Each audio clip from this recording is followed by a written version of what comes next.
morning. I'm Michelle Minton, and welcome to the last day of the Global Forum on Nicotine and the last, or the second to last commentary session, I believe.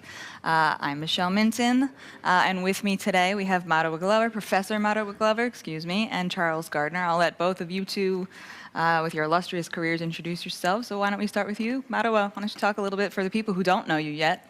Tell them a little bit about yourself. Oh, I'm from New Zealand, and I've been working on reducing smoking for 30 years. My PhD was in smoking cessation, and we've been looking for other accessible ways for people to quit and to help people. You just need a fuller range, and so in New Zealand we've been pushing for Swedish snus to be there. Unfortunately, the government never allowed it. And then when vaping came along, many of us in New Zealand began to look at that.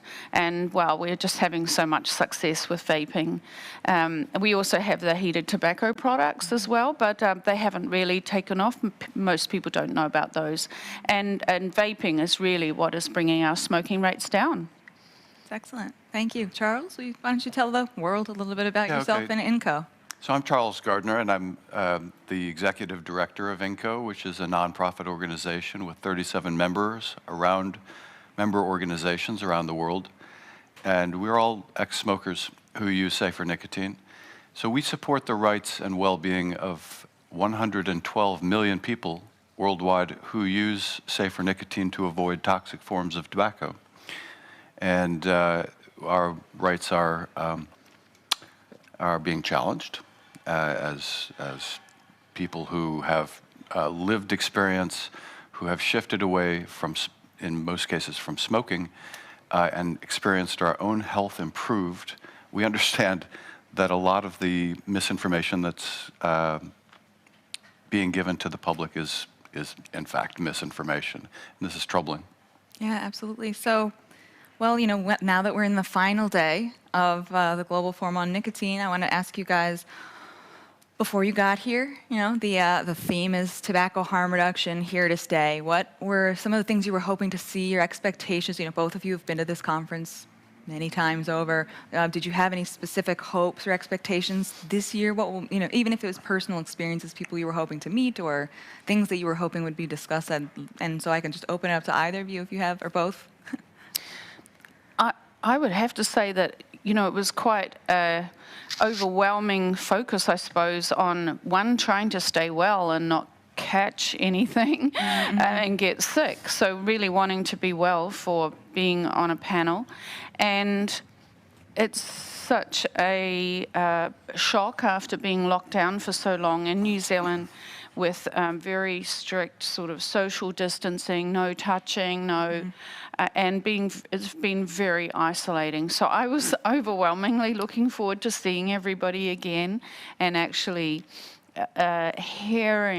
being part of the discussion, because you need that.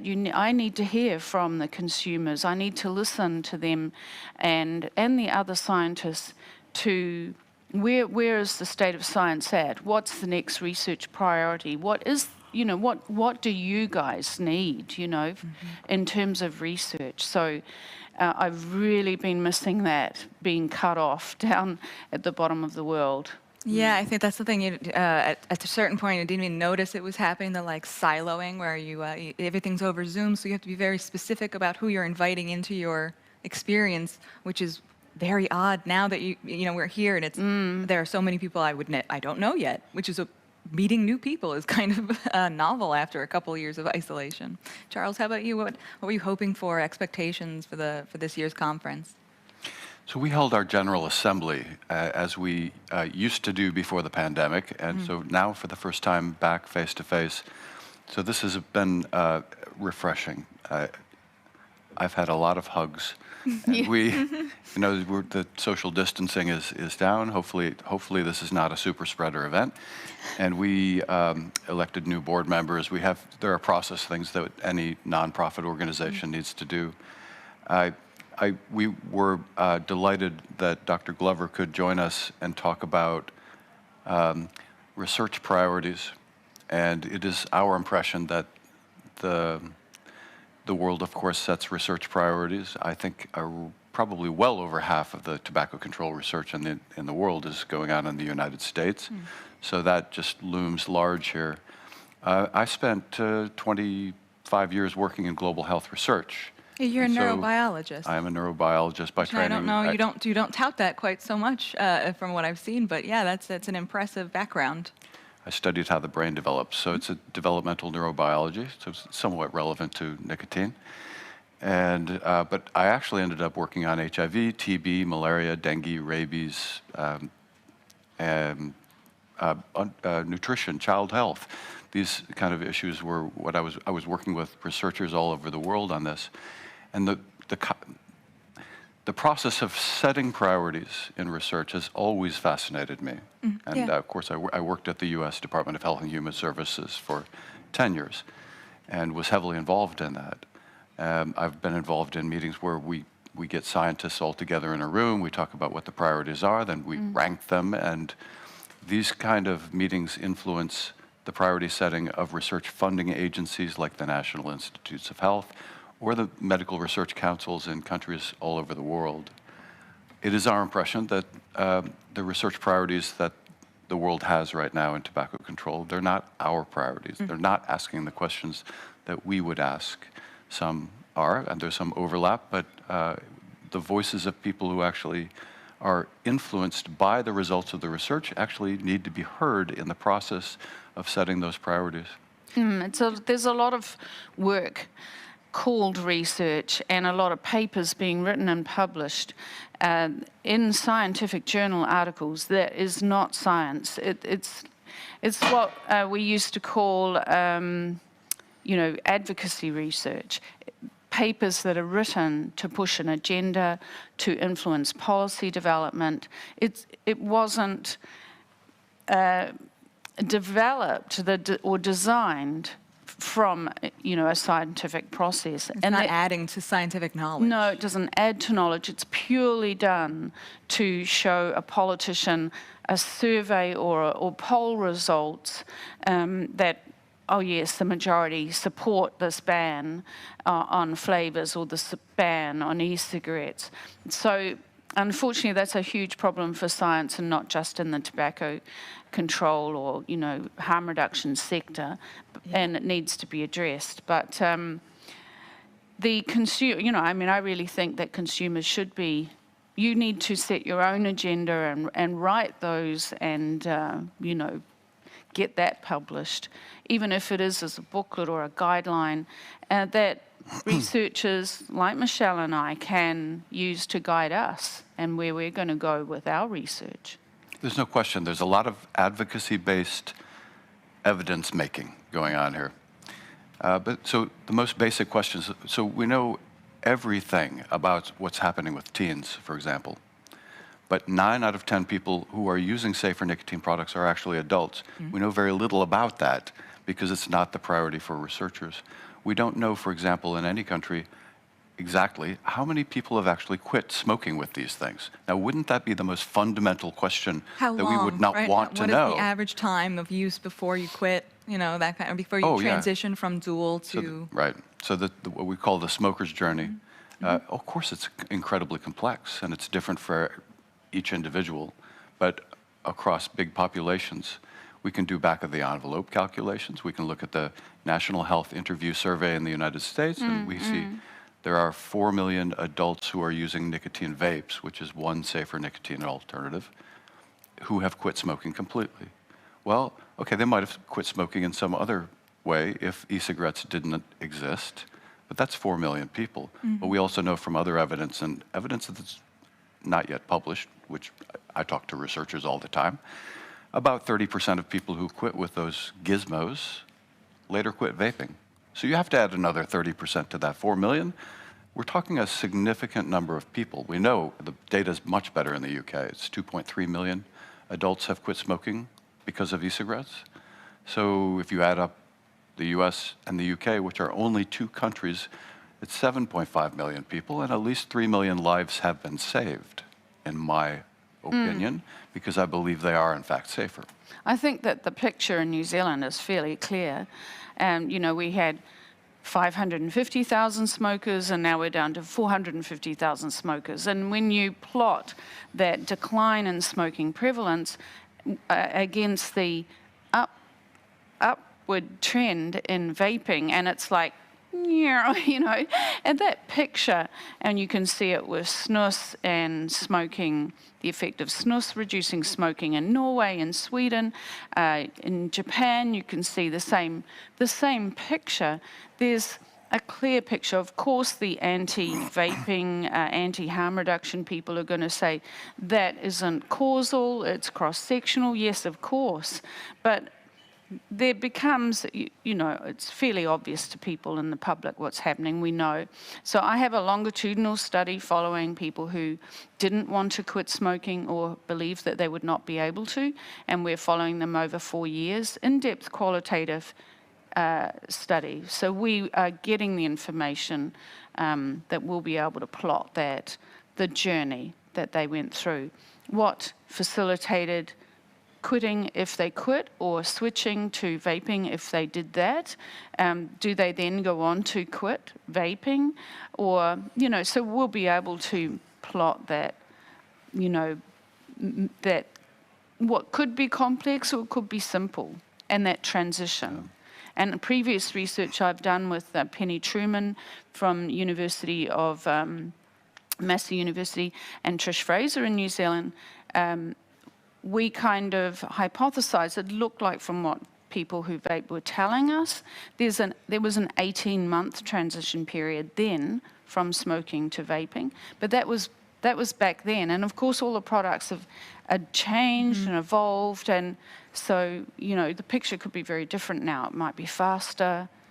The anti-vaping messaging is shifting now to really focus on dual use. The argument is that most people who are using e-cigarettes remain dual users for an indefinite amount of time. It's usually based on cross-sectional surveys that can't possibly show that. On the other hand, so it's ironic for me to think about this, and for all of us probably, because the dual use is actually extended, it's created by all the misinformation. So obviously, if you believe that this thing is as harmful as smoking, why should you transition completely over? It's a misnomer anyway to say dual use.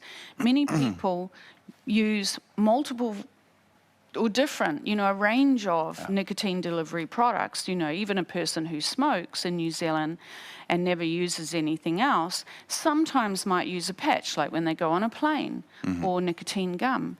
So the dual use label is just that. It is a label. It's a new tool to stigmatize and shame people and demonize. And it's just a strategy they're using. And I would encourage researchers not to use the dual use label. And anyway, what about the other products that they might be using? And in places where you have, too, right? Sure. Exactly. Poly drug use. Yeah. Like, what does that mean? Does that mean caffeine and nicotine? Does that mean marijuana and caffeine and nicotine, or just the drugs that you consider to be under this category of drugs? And from a harm reduction, if you're coming from a harm reduction perspective, you don't call people users, Yeah, they're people, not users. It's people who in the use, mental health, in the mental health profession. People who vape or people who smoke or, people who drink alcohol. You don't go around calling them an alcohol Drug user. Yeah, and that's something in the drugs harm reduction movement people have been very user. carefully trying to fix, is saying we're not drug users. They are people who use drugs. Yeah. You're not trying to narrow their entire personality and life experience down to the one thing that somebody else cares about, not the person themselves. And I think that's what we're seeing with tobacco control a lot, is how they are so isolated in themselves, partially because they refuse to speak with just consumers, advocates, other researchers that maybe aren't 100% in agreement with them, so that they have very little understanding, I think. They are reliant, if they even care about the data, on data that is usually years old by the time it gets there, and it's not a very broad picture. Whereas a conference like this, one of the brilliant things about it is that you can have a consumer researcher, an academic researcher, advocates, consumers, new junior researchers, which I was very excited to see. I would love to, their experience must be absolutely wild. Just getting into the field of researching tobacco, for whatever reason, choosing to be rebellious and take the tobacco harm reductions, look at it through that lens. And then I think probably surprisingly to discover the controversy when you're entering into the sciences, you think, I'm just trying to, I've observed a phenomenon. I want to now find data to see, but no, it turns out it's very political and controversial.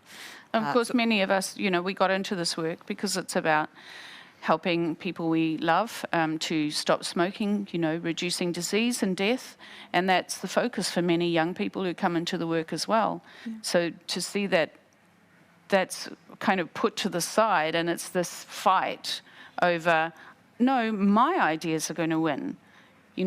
Not your ideas. Well, it's prioritization, right? And I think we're seeing that around the world with the American, both researchers and advocacy organizations in America, where, you look at a country like India, and so one of the shocking statistics that I've heard throughout this conference that really, really surprised me, because I first of all didn't realize we had data on it, but just that, in the countries where 80% of the world's smokers live and die, unfortunately, in low and middle income countries, 70% of the smokers have zero access to cessation therapies, products, services, which is astounding. And you would think for those countries, those areas, that should be the number one priority of research, of advocacy. But instead, you have, the ministries of health focusing on things like vaping, which are honestly, in comparison, not a real issue, right? It's kind of like focusing on the flu in the middle of a monkeypox epidemic or COVID, where you're like, okay, I mean, these are all important issues, but why are we choosing to focus on one thing versus another? And so I found, is there anything that really surprised you so far at the conference?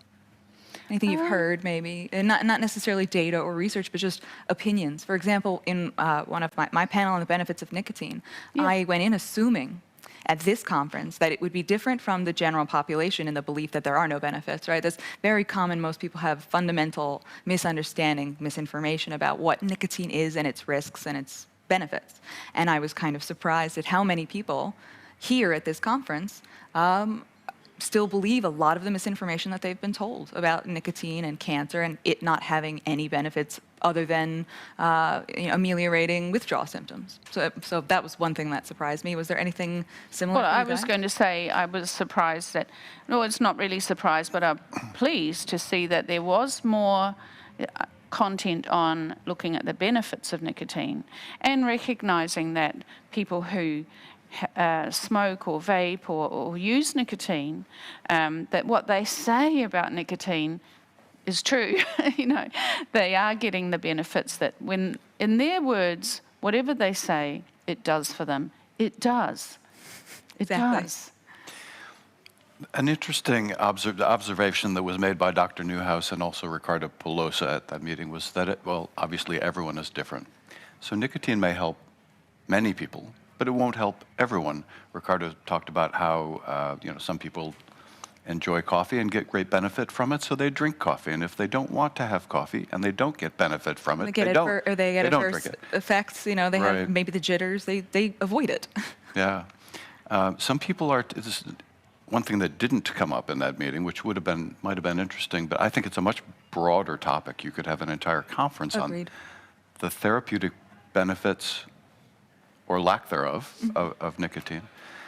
There's a whole community of people who call themselves biohackers. Mm-hmm. Yeah, it used to be the better living through chemistry folks. Discussion there is around how do we extend our lifespan. That's one thing, but the other is about increasing your cognitive capacity. Yep. And they talk about nicotine all the time. This is I'm alerted to that as a nootropic, which means it enhances, focus, memory, and attention, and we probably ought to reach out to them. Absolutely. Yeah. And I mean, I think, what you're saying, believe people when they say, I get this benefit, and you'll have some group, I won't name any particular groups, and they will say, yeah, but there's no data on that. It doesn't matter, right? This is one of the things I was talking about. I use traditional medicine as kind of a stand-in for therapies or modes of treating oneself that are not sanctioned by any other authority. Right? So we now have research on the placebo effect, and in the research community in America, anyway, from what they are having a very difficult time wrapping their minds around this idea that the placebo effect has real beneficial effects. You don't have to medicalize everything. Yeah, exactly. You know, are we going to medicalize food?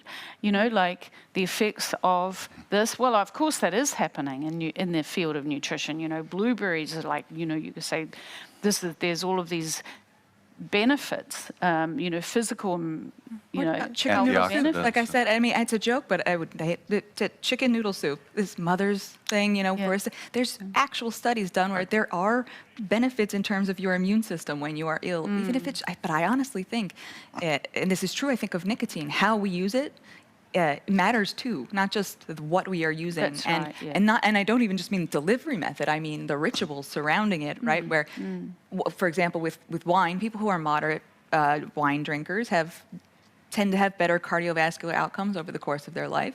Not binge drinkers or heavy drinkers, but moderate.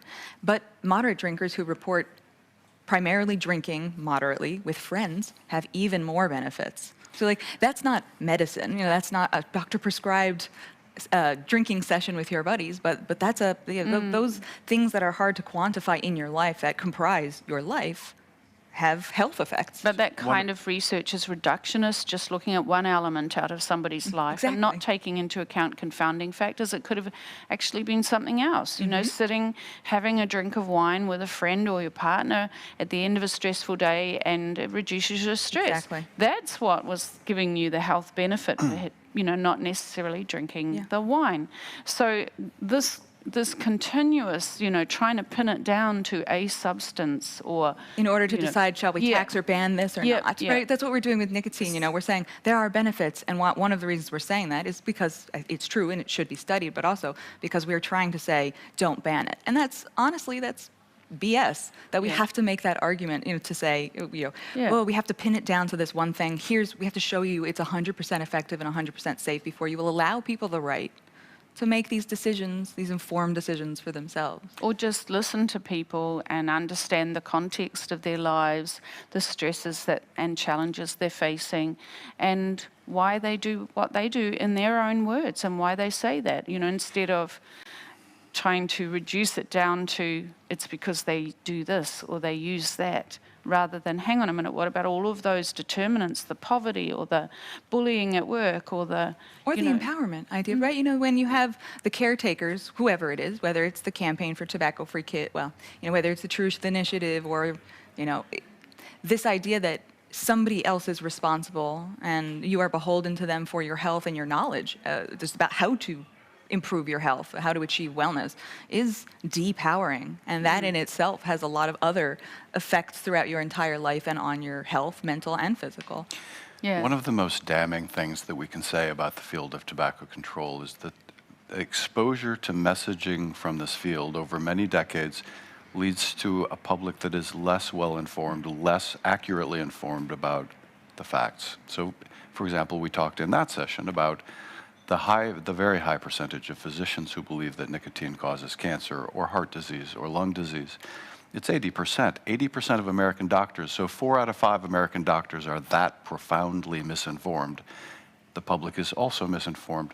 When smokers are misinformed about the relative risks, then they're more likely to remain dual users. They're less likely to try a safer alternative and quit and save their own lives. So this session was wonderful. I hope that we see more of that. We talked about nicotine almost certainly has a positive impact on weight control. And we do have an epidemic of obesity in many countries, including among children. And interestingly, the obesity epidemic, obviously obesity has a lag period, but you know, it started to increase, it was already increasing, but it increased continuously at the same time as smoking, because people were learning about the harms of smoking were decreasing. And it seems almost guaranteed that there's some relationship there. Yeah, there was a study, they estimated it was about 14% Really? the reduction in smoking in the US contributed 14% That's to that actually a lot. rise in obesity. So it's recognised that there is research on it. And on that But it's note, I not think just we the have U.S. to wrap that up. problem. No, of course not. It's also in low and middle income countries. In India, the obesity rates are increasing dramatically.